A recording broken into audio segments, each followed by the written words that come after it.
Whether we like it or not, we've been conscripted to fight in a war for the soul of mankind. We're on the front lines every day of our lives, from San Bernardino to Baltimore, and every Aurora and Ferguson and Newtown in between. Meanwhile, our elected officials are so entrenched in national conventions and playing to their bases in primary races that none of them want to get caught in that no man's land called compromise.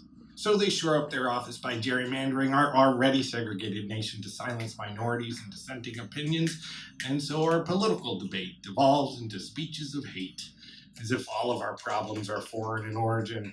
We can build walls as tall as we want, but they will never save us from self-destruction in this war for the soul of mankind.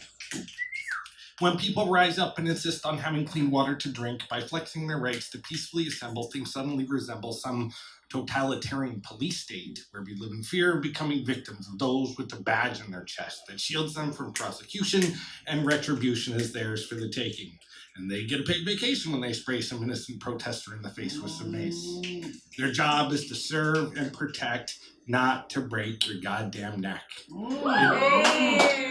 It doesn't take a genius to see the bias and violence inherent in the system, but it takes a blind eye and no spine to allow this miscarriage of justice to persist in our midst in this war for the soul of mankind. Those mainstream media barons feed us excuses for all the abuses of corporate and executive power, repeating political rhetoric so generic and meaningless there's accusations of plagiarism, and we wonder why nothing ever changes. Our election presents the fiction of some sort of decision, but just ask Bernie if the rich and powerful will ever allow their wealth or status to be voted away. So we must gather our pitchforks while we may. But the rich will placate our rage with slogans so vague and fictitious petitions so we don't even miss the education they've stripped from the voting populace that they've tried so hard to suppress. So we're left with the choice between a career politician whose only distinction is she'd be the first female at the helm, or some billionaire host of a reality show. That are either of these we need as commander-in-chief in this war for the soul of mankind. There's this thin blue line that's more like a crack, breaking up families, especially if you're poor and black, which is enough suspicion in some jurisdictions to stop and frisk. Don't risk resisting, you're guilty till proven innocent, unless, of course, you're rich. Well, then you get off with a slap on the wrist. Otherwise, you sit and rot until you're desperate enough to plead, and then after your incarceration, you're on probation, and they manufacture violation after violation till the only occupation that's left is on the street. Hustling to make ends meet, polluting your own people with crack or smack. He wound up with the murder rap all because he was wearing red instead of blue. And now he's dead, creating another father of the sun, which brings us back to square one. Just another statistic to add to the casualty list in this war for the soul of mankind. Right on. I cannot sit idly by and watch a bunch of guys objectify every single woman that just happens to walk by.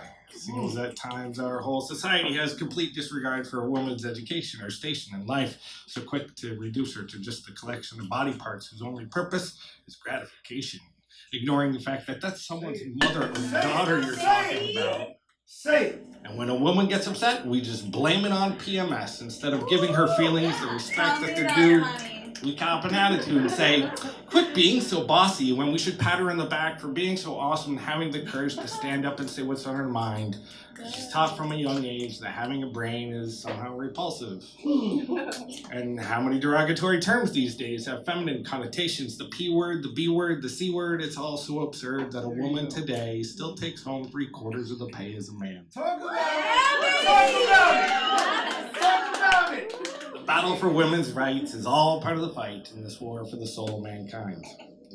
There's no denying that we are fighting for the very soul of mankind, but do not mistake these words for carte blanche and do what you want and even the score by killing some more.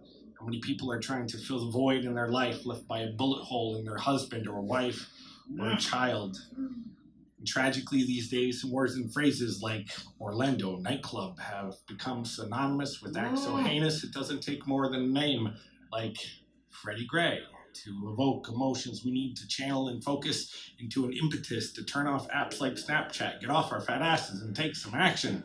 Catch it. Catch it all, man. We need to find the courage to unite under the twinkling stars and rainbow stripes that have inspired huddled masses yearning to breathe free, to flee their teeming shores, only to be denied at the border. Because as long as Uncle Sam is a businessman and not a humanitarian, there will always be a disconnect between our ideologies and the actualities we experience on a day-to-day basis. The solution is to sympathize with our fellow man, try to see eye to eye with citizen or otherwise. Instead, we've forsaken our prophets who tried to incite us to dream and imagine and love for pundits and talking heads that try to divide us and try and tell us what side that we're on, that it's us against them, as if there's more than one side in this war for the soul of mankind. Thanks.